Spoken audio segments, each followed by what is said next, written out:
Hey everyone, welcome back to your favorite sales podcast. I'm your host, Ross Rich, and we have a very special guest today. We have Emma Galler, who's the VP of Sales at Formstack, and we're covering some of our favorite topics here around execution excellence. So, welcome to the show, Emma.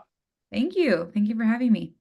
Of course. Well, before we get into all the fun tips and tricks and ways to make sure you're running your revenue team 10 out of 10, as we put it, would love to hear a bit about you and your background and kind of how you fell into sales and leadership. Sure. So I personally am based in Denver, but I grew up in the Chicagoland area, and the majority of the first part of my sales career, I was based there. I started right out of college at a company called Aerotek, which is a staffing and recruiting agency.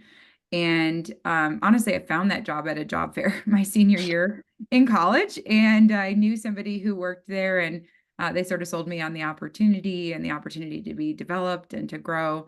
Um, but kind of like many others' stories, I was sort of sold on this vision of a sales role, and it was a little bit different when I got there. I was given kind of the worst territory in the newest division. So I was given a quarter of the state of Illinois. So think, cornfields, and this was an outside sales job. So I was in my car, A lot of driving. miles. Yeah, driving like 2 to 3 hours at a time, sometimes to do customer meetings in our software engineering division, which was kind of our least tapped division of the company.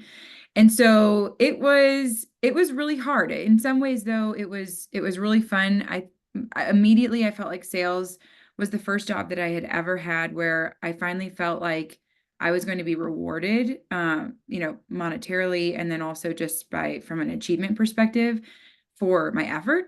And it was the first job I ever had that I felt that way, where I've always been a hard worker, and it was kind of addicting, the idea that I could work hard and the inputs that I did would directly correlate to the outputs that I would receive. Mhm. Um, One quick kind of story there, though, is after the first probably year in the job, I was really struggling, and I was also really struggling compared to my peer group. There was Mhm. 8 to 10 people who started that same summer that I did, and I was probably last on the leaderboard, maybe second to last on the leaderboard, and I felt like my effort was there, but I just was not driving results yet. And part of that was my territory, and part of that was the way that I was set up, and those kinds of things. But I remember my mentor um, pulled me into his office one day. He was like, "Hey, you have a second?" Before everybody was heading home for the night. And I'm like, "Sure."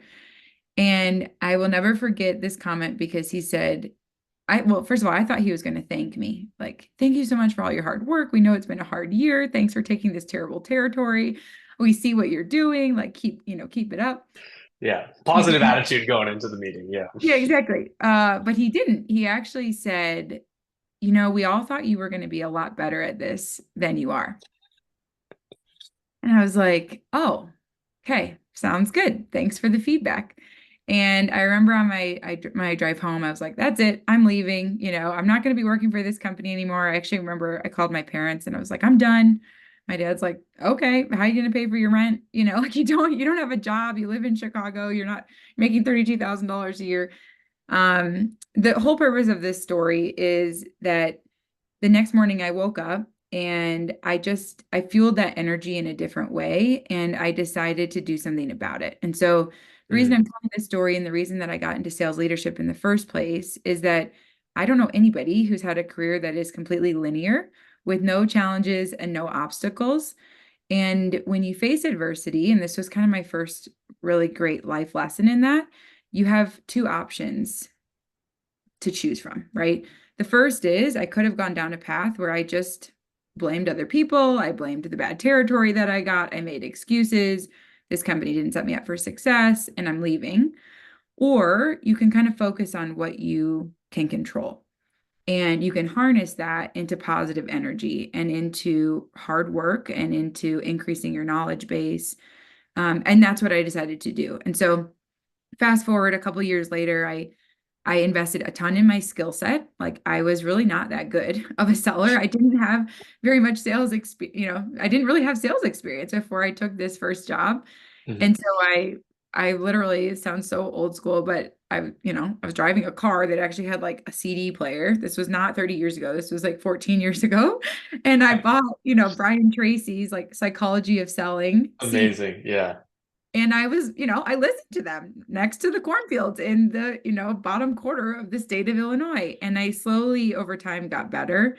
Um, and I ended up the next year being one of the number one producers in terms of new business sales, and then really started to get intrigued by the idea of leading a larger team. And so went on to get promoted into several other roles and finished being our director of sales for one of our suburban offices for about 45 people or so. So that's my long-winded story of how I got into sales, but I do think it's important for listeners to hear about just adversity that you face, because you're going to face it.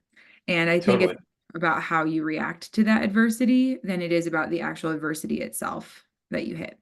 And I think stories like that are sorely missing from the places like LinkedIn. Here's how I, did 150% every year at this company that had millions of dollars in VC funding and was probably, not very efficiently run, and we hit the timing right. And here's the lesson. I think the lessons are in the failures, right? And I think about the years and the quarters, which have been the hardest at Accord, and those are the things that make me appreciative of the wins. And those are the things where I learned what led to our success today. And I think that's a great story because without that, would have you been the VP of sales now? Or would you, who knows if that was easy? And then you went the easy route, you didn't learn, weren't forced to go through that and have to persevere and kind of build that growth mindset. So that definitely resonates a lot. Yeah, I think it's hard to have that perspective when you're in the moment too. It's easier Yes. to say after the fact, like, oh, that really did help me later in my career. It's hard when you're going through adversity to think like this is really going to be good for me one day because you're just in it. But I mean, that's one of 15, honestly, examples that I could give of like very specific times of adversity in my 14-year sales career that again, I had a choice that I could make around how I handled that adversity. And yeah, I definitely would not be where I am at today had it not been facing a ton of adversity along the way. So Totally. No, I completely agree. And that's why some folks stay with it and stay with sales. And some folks don't, and they find another career. If you can't look at the bright side of some of those challenges. But I think the best are kind of addicted to that and like, what's my next growth barrier and how do I persevere and learn another lesson through that? But no, it's super helpful context. And I think probably informs a lot of the things that we're going to talk about in terms of creating that winning culture. I think it's a great tie-in to how you think about yourself now as a leader and helping folks come to those realizations. We're going to talk a bit about more of the science side and operational excellence. And then the last piece, I already mentioned, I love this quote when we were prepping, the pipeline solves all problems, because I probably say this 2 or 3 times a day to my team. But yes, if you want to be a great sales leader, you also need to be a great, part-time marketer and think about demand gen channels and how to set your team up for success, because that's kind of the atomic unit of success in sales is pipeline. So yeah, excited to dive into all three. Should we kick off with winning culture and yeah, how you think about guiding your team instead of just as an individual through the ups and downs of the quarter and the year? yeah, yep. So I don't think you can describe a strategy before you talk about culture. And so that's the reason that I put this as number one. And I think I also learned this throughout my career. So the first like really big promotion that I got, I was probably 27 or 28, and I was promoted to lead a large team of, I had about 17, 18 direct reports, and each of them had a couple direct reports. And so it was a big Wow. team. Like it was a job that I was not really qualified for, to be honest. Like I got promoted and I'm like, oh boy, okay, this is a big job. And I ended up getting promoted to lead a team of my peers. So I went from being their peer to being their peer. That's tricky. Yeah. It's tricky, and a lot of them actually had more experience than I did. And so that was really a great learning moment for me I was in that role for about 3.5 years. But the reason I'm prefacing this is because in my head I felt underqualified for that job. I over-indexed on my need to prove that I could do it. And Mm, way that I did that was by creating a strategy, right? And so I'm like, okay, I'm going to prove to everybody that I was the right fit for this role, that I'm the right leader to lead them, that I know what I'm doing. And so I way over indexed on what is my strategy to get us there, and way under indexed on how do I build a team and a culture of people that feel motivated to go, execute against that strategy. Hmm. And a couple of things that I did that I learned that then go into how do I build winning cultures with future teams is one, um, I didn't realize that the people who work for you, they don't have the same context that you do around the decisions that you're making, right? Yes. You are a leader on the executive team or whatever, really. You have different contexts than those people who are going to execute and do that job in the future. And what I didn't do a good job of in my first role was being able to tell that story to create a vision for where Mm. we're going in the future. And so that was really important for me to learn, to be able to say, how do I take the data, the perspective that I have when I think about the company as a whole and the health of the company and where we're going in the future, to then inform the team about the strategy that I'm creating and actually build motivation around that by creating like a future vision for where we're headed and why these key, maybe strategic decisions or changes are different or are being implemented. The second thing is setting a really high bar in terms of culture. So I think mediocre leaders get together with their teams. I think every company around most have a vision statement, they have a mission statement, maybe they have a handful of core values that are important to them. But I think most companies, most leaders sort of slap those on the wall and they say, these are our core values. And maybe it's an event where everybody goes to a meeting, we align on our core values, everybody feels good. And then you Hmm. go back into your office or you go back to your home, wherever you work, and everybody just goes back to business as usual. And in order to create a strong culture, it is two things are key. One, the entire team needs to be crystal clear on what good looks like and what the expectations are to be on this team. What is your price of admission, is what I like to call it. Of like, these are non-negotiables, and this is Hmm. what's important for you to be on this team and for you to stay on this team. And then two, how do you consistently reiterate those? Because you can't just say these are our 5 core values and expect people to do them. You have to consistently give people positive feedback when they're showing you that they are taking ownership or leading with solutions. Yeah. And What does that look like specifically? Not just, right. be a great performer. Okay. Are you saying when they're not? Are you saying when they are? Are there artifacts? Totally. Yep. And then also, how do you hold people accountable when they're not doing it? And I remember, again, a good learning lesson for me was um, one of my leaders, and I was in my first role, kind of in that first job that I got as leading a large team. She came to visit my office. This was in the time we had an office. We came in 5 days a week. This was pre-COVID, et cetera. And she had like a maniacal attention to detail. And this might seem like a small example, but it still sticks with me. She walked into the office. She's saying hi to everybody. And there was like a little bit of trash on the ground. And she comes into my office and she's like, there's trash on the ground. And I was like, oh, where? And she's like, right out there. So whose job is that to pick it up? And I was like, well, I don't know. I don't even know whose trash it is. And she's like, well, why not? She's like, these are the things that, like, if you want your team to take ownership, these are small examples of like, you're going to do things outside of your job description. You're going to pitch in, you're going to be a team player. And she's like, you just Hmm. have she's like, I saw you walk by the trash 3 times and you did nothing about it yourself, by the way. And you also didn't say anything to the team about it. So it was a small example of, as a leader, you have to have a maniacal focus around what are the behaviors that you're looking to see from your team. And those need to be reiterated every single day for people to be able to actually, create change and create the culture that you're looking for. The last thing that I'll Completely. say is really focusing around people and what is motivating to them, and how do you connect with people on your team to help them see again the vision for the company, but also like invest in them as a human. The best memories that I have from the greatest leaders that I worked with was when they just saw a time where I seemed off, right? And instead of drilling me again about the forecast or getting on my case about a deal that we lost, like they just took me for a coffee, right? Or a glass of wine, or just said, I just want to check in on you. Like, are you doing okay? And I think Hmm. that ability to connect with your team and really get to know them as human beings is important. You're spending a lot of your week at work, and it's important that you feel good doing that too. So I would say those are just a couple examples of the things that I think about today when I am working Yeah. on culture. Yeah, and maybe just to summarize for those trying to scribble down notes there, kind of the three bullets and maybe a couple thoughts on them. But first one is helping, yeah, articulate the why behind the strategy, and yeah, realizing that the context that you have is very different than the context that your team has. And I always try to tie this back to like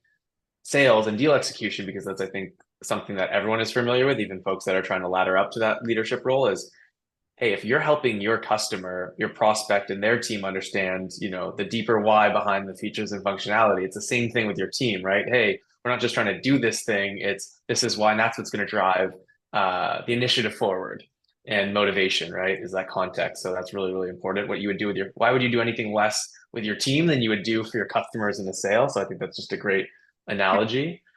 Always time leading with the why instead of the how or the what. Um, yeah, the second piece really stuck with me in terms of the attention to detail. And the quote that I love is, if we're talking about culture, culture is defined by the behaviors we're willing to tolerate. Yeah. And I Hmm. think sometimes there's this very anti-micromanagement vibe out there for the last few years, especially since, um, the start of COVID and going remote and it's like, hey, don't tell me how to do it. I'm going to do my job when everything was kind of easy and there was very little accountability because everyone was winning. I feel like that kind of developed into this very unhealthy um, relationship between leaders and their team in terms of you can't tell me what or how to do. I'm going to just do it. You hire smart people and they should just go off and do it. Yep. When what motivates, I think, the best is learning new ways and lessons. Like you just said, you got criticized, but did you look at that as, oh, my boss came in and said this thing? What does that matter? I was hitting my target. No, you said, oh, this is a way that I can learn and get better. And I'm going to internalize this lesson and share it with others. And I think that that is kind of a sorely missed perspective when it comes to culture these days, in terms of that, because that, and then tying to the last piece, that comes from care. If you didn't care about you and your team and your leadership abilities, why would she mention that? She'd pick it Yep. up and be like, I'm the leader here. Emma's never going to get there. I'm going to have to do this for her. But she's like, no, I'm going to give you the hard, radical candor that probably doesn't feel great for her to have to give. And it's going to take emotional energy from her to deliver that feedback to make you better. Yep. And that is a way of caring, just like it is taking you out for coffee or wine is giving you that valuable feedback. And it's I think it's a perspective that people I think need to kind of shift if they want to get better, right? Yep. And I think too that as you grow teams, that culture evolves. And so I think the biggest risk to culture is getting you think you've arrived and you stop focusing on it. And the more Mm-hmm. that you add people to the team, unless some people ask, like, do you think culture is intentionally built or do you think it just happens? It is intentionally built. Like Mm-hmm. I would argue with somebody on this point if they say that it just happens, right? Like culture just happens, Yeah. or no, it doesn't. It is We built. default to the mean all the time. We're humans. That's just what happens, right? Yeah. It is intentionally built, and it is on the leader to keep an extremely high bar and attention on what behaviors they're looking to see from the team. Because when you add five more people, and then you add five more, and then you add five more, they need to understand what did they join? How do they contribute to that? What are the expectations to stay on the team? And also, if you don't want to have those expectations, it might not be the right team, right? Like, and that's okay. It's Yeah, okay to opt out and say this isn't really what I signed up for. That's fine, but we're still going to hold a really high bar in terms of what we're looking for. And so I think that's the biggest risk is that people start to see success and then they take their eye off culture. They think, oh, we got it, right? Like we finally created this great culture that we wanted, but it's always going to change. So you just have to be really you have to really focus on it to ensure totally. it continues to be the culture that you need your team to have to grow and to scale. Totally. Well, I think that's a great segue, kind of that theme of what great looks like and being really clear about your expectations to tie us to the next topic, which is operational excellence, right? So from a cultural perspective, what's kind of the underlying why, what does great look like? But then how do we build a cadence around that, right? So we have the softer, maybe more art side of leadership and sales, in the culture. Now we're going to the science side with, what does that look like? How do we actually, on a day-to-day basis, build towards executing on those things? So yeah, curious to hear kind of how you prioritize and what operational excellence looks like for you. Yeah, I think there's a couple of things that come to mind. And again, another quick story. I had a boss who drilled into my head that you can't drive a car without looking at the car's dashboard, right? You don't know how fast you're going or if you're over the speed limit or under the speed limit or when you need to stop for gas if you're not looking at anything. So that Mm, sounds basic, but it's really important. Operational excellence and being able to leverage KPIs and past performance indicators also to drive future strategy is critical for a team's success. And so I think there's two components. There's one from a leadership lens. What are you looking at to measure success of the, strategies that you're starting to deploy with your team?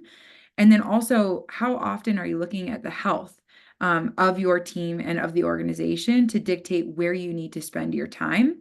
When you think about like annual planning or looking ahead to the next year, leveraging data that you have and or data based on industry, et cetera, is critical for you to make mhm. the right decisions about how you set up your team for future success. And then on the other hand, I think when it comes to the rep level and accountability, I've if my current team would probably laugh because I've asked the leaders 10 times, maybe even this week, if your team doesn't close a deal this week, what does good look like? If I were to ask your reps, did they have a good week? So let's say they didn't close anything or they're not on the leaderboard yet. What does good look like? And the answer is kind of ambiguous in a lot of ways. And so really creating a lot of rigor and making it very clear to people what good looks like from a KPI perspective and from an input perspective is important to be able to understand how you're going to drive future growth. So I would say it's kind of two parts. It's like, what is your leadership lens and how are you leveraging data to make future decisions and determine where you spend your time based on the Mhm. time of the quarter, the year, et cetera. And then also from a rep level, how do you create a really strong amount of clarity on what good looks like, and then also accountability around what you're looking to see from a KPI standpoint. Yeah, no, I love that kind of translation from leadership down to the rep in a daily, weekly basis of like, am I doing a good job? Because sales is equal parts effort and I would say creating luck, not just luck. You create luck in sales through how you approach it, your mindset, the activities you do. But yeah, if that deal didn't close, if for some reason they got fired or went on leave or the company changed its strategy or missed a funding target, that's not up to you. But did you do the input that will lead to that success next week and the week after and the week after? And I think it can be really challenging if there isn't clarity of what great looks like. Because I think as a great rep, you get energy from all the small wins, and that's what you're celebrating, right? It's like I booked that meeting, I did that demo, I did that thing, so you can still have energy on the off weeks from an outputs perspective when you're doing the right inputs. And I've been thinking a lot about this lately, like how well have I done to make it clear to my team are to get to the inputs, not just the outcomes. Because if you're celebrating the outcomes, even if you're hitting them, they're so far apart usually, right? It's that quarterly goal, that annual goal, that big deal that takes a while. Can you break it down to the inputs? And I think that's something that great leaders need a strong opinion on. At the day-to-day rep level, what does a great email look like? What does, booking with a certain stakeholder should be a win and all that kind of stuff. And it's like you said about culture, it takes a lot of energy consistently to make sure that you're clarifying what that looks like, right?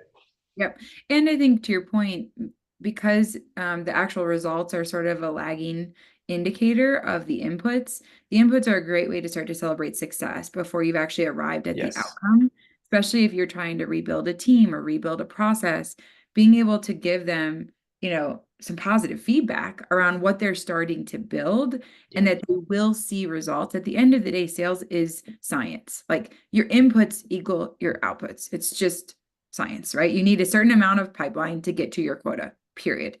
And there's a way to get that. There's a way to build that pipeline. And so it's a great way to also give people some positive feedback around what they're doing, what they're building, if the outcomes haven't quite yet arrived.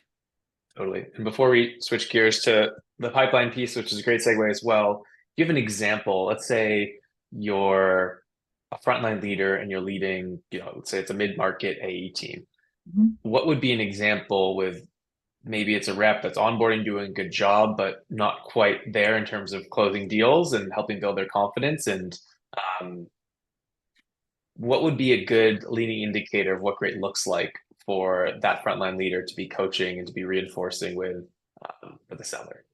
Yeah, I think it's kind of two parts. Some leading indicators are probably things everyone who's listening to this knows, which is pipeline generated, number of first calls, booked on the calendar, demonstrations done, et cetera, emails, right? Like outreach activities, and what are they doing to actually try to drive some of those first calls booked on their calendars? Where I think the power is leveraging that data to see if there is a rep who's struggling. Well, where are they struggling? So oftentimes it's looking at the funnel to say, okay, we think this rep's really good. They came here with the right amount of experience. We really believe in this person. They're Mhm. culturally aligned. But when I'm looking at, her KPIs, she's doing a ton of activity at the top. She's driving a bunch of good first calls, but those aren't converting to demos. And so why don't we dive into like what is the issue between the first calls that she's driving and the demos that she's actually running? Is it Mhm. that she's is she fishing in the wrong pond? Like when we listen to her first calls, is it because they're actually just not with the right people? And she's doing a lot of the right things, but she's never going to book anything because these aren't the right people that she Yeah, should be. wrong company, wrong stakeholder, something like that. Yeah. Or maybe it's not that. Maybe it's that, no, actually, when we listen to a bunch of her calls, she's actually talking to the right people. Where she needs some coaching around is her ability to demonstrate value in that first call and teach the prospect something, right? Or teach the Mhm. customer something to Yeah. motivate them to then want to take a demo. So I think that's where the power comes in is once you have strong KPIs set, those shouldn't just be black and white. You need to have 8 calls a week or not, right? It's what do you then do with that data to go inform you of where you coach your people to get better. And everybody's going to have something that they're working on that's probably different within the life cycle of a sale. Um, I'm really big on individual like rep accountability around that also and creating quarterly plans. So Mhm. identifying what those things are. There's things I need to work on, there's things reps need to work on. And so just being really clear on what those are and what some of the improvements that they want to be able to see through better sales practices, I think is important to clarify. So hopefully that's helpful, a quick example, but that's generally how I think about leveraging KPIs to allow people to get better. Yeah, I think it's that's definitely the right way for frontline leaders to coach towards, and hard to find those people that are super proactive with that in terms of like what are their expectations, and then helping the reps build their own plan backwards, which I think is the best way because then you're not just coming tops down. It's like, hey, we've been here for a while. I've helped make dozens of reps, be quoted and get promotions. Here's what they've all done successfully, and now map out your plan based on that. And yeah, I love that. But I know we only got a few minutes left here, so let's switch gears to pipeline. It's solving all problems. How do you help, especially on the sales side, support reps building pipeline? I know this is a huge topic these days. Very hard to be 3, 4, 5x pipeline. And a lot of people, I think, are focusing on, okay, what do we do with the deals that we're sourcing and how do we make sure the ones that we have are the right ones? So curious to get your take on what advice you'd have around building pipeline. Yep, I know you said you liked the header, but the header says pipeline solves all problems, and it does. Any company who had a really great year in 2021, for example, it's because they had a ton of pipeline. And if you have the right pipeline, it makes it so much easier for you to hit your goal. There's a couple things that we're even working on now at Formstack to try to drive more pipeline for the team. Couple things are how do you leverage sort of inorganic ways of driving pipeline? So there's so many tools these days for outreach and email cadences or sequences. And I don't know about you, but I read hardly any of those when they hit my inbox because it's just really noisy. Well, they So usually suck too, to be yeah, honest. exactly. So I'm not saying, my team still does email sequences and things like that because it helps you to do things at scale, but also you can't set like an automated email sequence and expect that it's going to drive you a ton of results because it's just a little spammy. So when I say inorganic ways of driving pipeline, at Formstack, we have a strong partner strategy. And so how do we leverage our partners to help us Hmm. make warm introductions to accounts? How do you sell through your networks, right? And your connections that you have, because that is a lead that's going to convert way more highly than anything else, right? That's cold. The other Hmm. thing to think about is how do you think about your conversion rates on potential, highly high intent leads that come in. And so again, one example of something we're working on at Formstack is trial accounts. We have tons of people that trial the platform, and we need to do a better job of sussing out which ones are the best trials that we Hmm. actually want to have a human touch with, and then what is our sales process to convert those. And so I think it's two parts. One, how do you drive more pipeline at the top of the funnel through maybe some indirect ways of driving pipeline that aren't just cold outreach? And then two, how do you look at your highest lead sources and intent sources and actually convert those leads at a higher level to try to drive more good pipeline for the team? Ultimately, this comes back down to your relationship with marketing. I think it depends on and product. It really depends on if you're a product-led growth motion or sales-led growth. But either way, your ability to work cross-functionally with your teammates Hmm. to kind of row in the same direction is critical. And I think that that's an area, even at Formstack, we have a weekly meeting now. It's the most important meeting I have of the week, which is where we talk about how we're driving pipeline, and marketing and product are a part of that call because we can't do it in a silo by ourselves. So some thoughts on building pipeline, but pipeline solves all problems as the header. And I agree, and it's definitely not through sending more mass emails. I think you nailed it in terms of channel. Has been a lot of people are talking about channel and getting creative and creating those 1+1=3 relationships with other folks in the space in the ecosystem and figuring out, hey, if we have a valuable product and we've been solving this problem for clients, who else is adjacent to this, and where else, and also the give get. We need to start helping our channel partners and supporting other people, not just the get part. And I think that's where a lot of people run into issues when it comes to the partnership play. But then also down at the rep individual level, I think people don't think about warm connections that might be 1 or 2 degrees away to build pipeline. And they think about it as mass email sending, they think about it as events and conferences and as marketing and not themselves. And I think the folks, regardless of what industry you're in, you can build those connections, especially if you plan on staying at a job for more than 12 or 18 months. You can very quickly have a point of view, get out to these events, learn online, and make these connections where you can be driving a large percentage of your deals through yourself. And Yep. that's something that I've consistently seen top performers do. And that's how they stay, regardless of territory or the ups and downs of the market, stay above their plan for the year is through the stuff that they own and generate. Yeah, I do think there's something to that too. I don't think you should stay at a company at all costs, right? If you're really unhappy and you're not aligned with the culture and or whatever, right? You should go find something else. But there is a lot of value in staying. I remember year 3, year 4 of my first sales job being in the same territory. I remember having those moments of like, oh, this is getting easier because people know who I am now. And I've Totally. seen referrals. And every time you leave a company, I think the average tenure in a sales job is like 18 months to 24 months. You're just starting over. So you have to build up that relationship capital again. And so I do think there's a ton of value in being able to stay in either in a company or an industry or a territory to get the residual benefit of all of that work that you put in upfront. So Yeah. I think there's a high correlation, not just due to like the relationships, but the fact that you're someone that can stay with it, that can figure stuff out. So yes, there's always reasons, and not every job needs to be, 5 years plus and all that stuff. But like, if you're only giving yourself a shot for 12, 18 months at a company and you're selling something that's technical or considered purchase, or you need to kind of get into the flow, like you're not giving yourself a real shot yeah. at being successful. So totally agree. But I know we're coming to time.